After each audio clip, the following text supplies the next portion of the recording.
Predator the బ్యాడ్లాండ్స్ cinema release అయి నిన్న ఆదివారంతో 3 రోజులు కంప్లీట్ అయింది. ఈ 3 రోజుల గ్రాస్ కలెక్షన్స్ చూస్తే ముందుగా ఇండియాలో ఈ సినిమా మొదటి రోజు శుక్రవారం 2 కోట్లు కలెక్ట్ చేస్తే నెట్, శనివారం 3 కోట్లు వచ్చాయి, నిన్న ఆదివారం కూడా 3 కోట్లు వచ్చాయి. టోటల్గా ఇండియాలో ఈ సినిమా 9 కోట్లు నెట్ అయితే కలెక్ట్ చేసింది.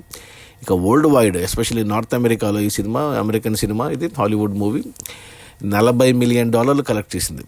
40 మిలియన్ అంటే మన కరెన్సీలో చెప్పాలి అంటే ఒక 320 కోట్లు అనుకోవచ్చు. 80 రూపాయలు వేసుకుంటే.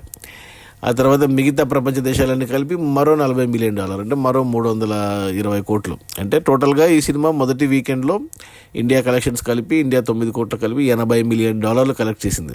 అంటే ఒక 600 నుంచి 650 కోట్లు గ్రాస్ అనుకోవాలి మన కరెన్సీలో. బట్ యాక్చువల్లీ ఈ సినిమా బడ్జెట్ వచ్చి 100 మిలియన్, అంటే 800 కోట్లు.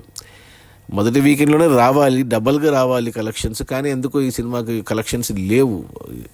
సో ఇక సోమవారం నుంచి వర్కింగ్ డే, ప్రతి చోట కలెక్షన్స్ తగ్గుతాయి. మరి సినిమా హిట్ అవ్వాలంటే కనీసం ఒక $200 మిలియన్ కలెక్ట్ చేయాలి, కానీ అంటే ఒక 1600 కోట్లు రావాలి అట్లీస్ట్. బట్ బడ్జెట్ కూడా వచ్చేటట్టు కనపడట్లేదు. సినిమా కమర్షియల్గా ఫ్లాప్ అవుతుందేమో మరి.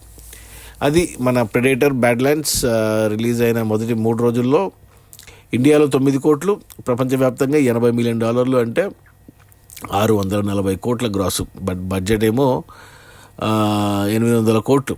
సో సినిమా ప్రస్తుతానికైతే ఫ్లాప్ అనే చెప్పాలి కమర్షియల్గా. Okay, bye.